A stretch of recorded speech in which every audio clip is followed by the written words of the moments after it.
Yo, what's up mga ka-hunter? Welcome back. Si Papa Z na naman po. So, another content na naman tayo. Kung may mga gusto kayo ipa-content kay Papa Z, comment down below. Kukontentin natin yan. So, another content po si Papa Z. So, meron kasi nagtanong kay Papa Z, nag-comment sa Facebook natin.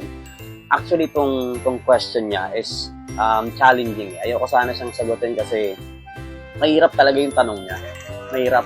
So, sabi dun sa tanong niya, paano ba umiwas sa sugal? So, sabi ng ka-hunter natin, paano daw ba umiwas sa sugal? Well, actually, kung ikaw sugarol, parang mali yung paano umiwas, di ba? Kung hindi ka nagsusugal, pwede. Paano umiwas? Iwasan mo kasi hindi ka nagsusugal, alright? Pero naintindihan ba natin kung ano ba talaga yung pagsusugal?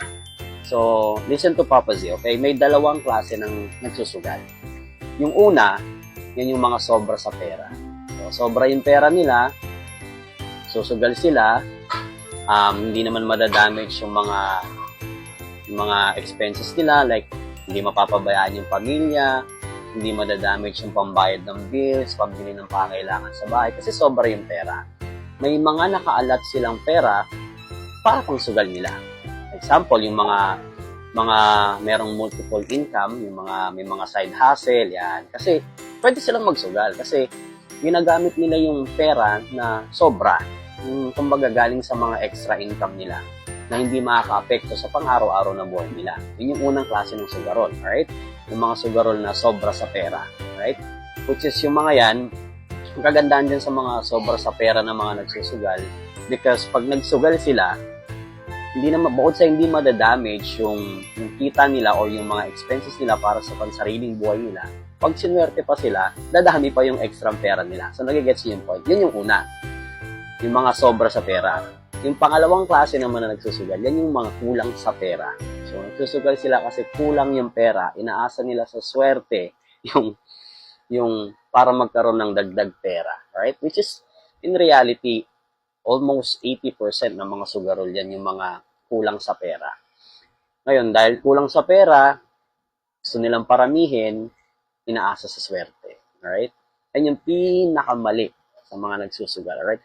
Si Papa Z, nagsusugal din ako, pero galing yun sa mga extra income. Hindi ko ginagamit yung mga, alam ko na makaka-damage sa mga finances ko, sa mga bills, sa bayarin, panggasto sa pang-araw-araw, hindi. At saka sobrang dalang.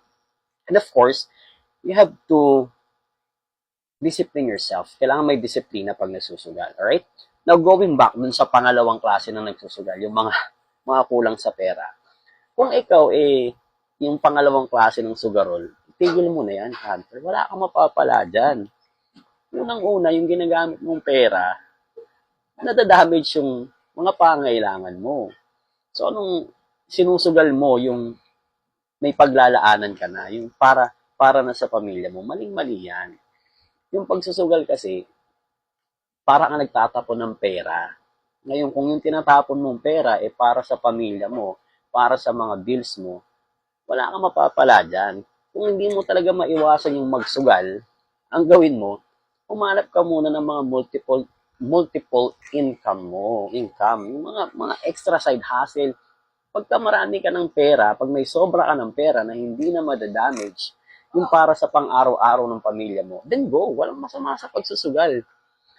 Kung meron kang extra pera, pero kung sinusugal mo, para naman sa pangailangan mo, maling-mali yan, hunter. Lubayan mo yan. Right? So, yung question ng ka-hunter natin na yan, tatanungin mo muna kung sino anong klase ka ba ng sugarol? Yung kulang sa pera o yung sobra sa pera? Pag doon ka sa sobra sa pera, then go, magsugal ka lang. Pero kung ikaw yung tao na kulang ka sa pera, stop it. Hindi na para pagtalunan pa.